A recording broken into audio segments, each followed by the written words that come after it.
All right, so this is the radio. This is the stock Platinum radio, and it's the JBL Premium, I guess, version. So it's got the auto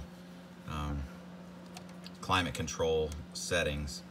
This has the navigation. It has the map card button with the apps button. So this is where we'll be removing this part, and then we'll be swapping out the radio. And then we'll end up having to route that USB cable.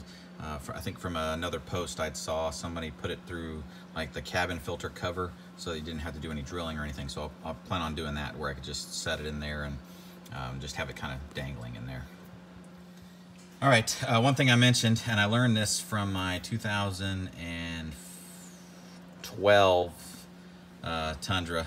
I had swapped out the radio for an aftermarket Pioneer, and I was like, oh, I don't need to disconnect the battery, so I did it without it, and I ended up shorting out some items where the backlight illumination was messed up. I had to tear the whole dash apart and re-ground a pin connection. So first step in removing this radio is I have disconnected the negative terminal of the battery. I learned that lesson. So the next step is I'm going to start pulling out the stock settings. It looks like it's going to be in maybe 2 or 3 pieces.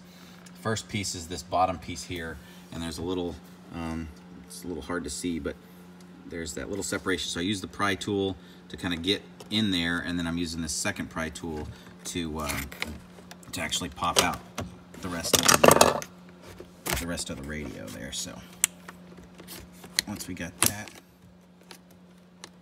should be able to kind of twist it a little and then get it to come out.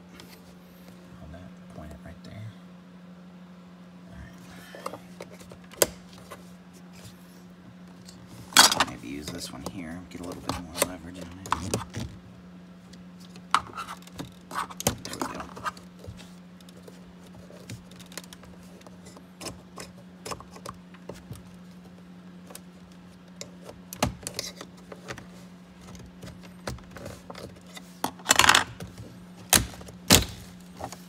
This has got these clip here, this clip, there's 5 clips, 3 on top, 2 on these sides with the orange, the yellow. Make sure that these actually are coming out with the connections, because these can get lost pretty quickly, and then if it comes out of that back thing, it won't go back in like it should. So we can see here we got our cigarette connections on either side. We got the aux connection with the USB, and then we got this here, the security connection right there. So that's this first step here. Next step is going to be to remove this section here with the climate control. So I'm just going to put my hand underneath here and kind of brace it a little bit and pull out. So it has the 2 clip connections here, and then you can see these yellow clips at the bottom that clipped in here. So we make sure that those come out with the climate control, and then we can unclip that here. So looking at this is your one connector that's going to be for the climate control. So we'll use this to plug into our harness that came with the radio. So that's it. That's this, and I'm pretty sure we'll have to remove these yellow clips and transfer them over to the Tesla radio. So we'll go ahead and do that in a little bit. The 4 10mm bolts that are holding in the stock head unit. You can see 2 on the front kind of section here, and then 2 farther back in there.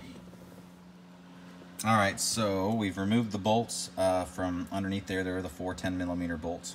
So then the next step here will be to kind of lift and pull out nice and slowly. Interesting.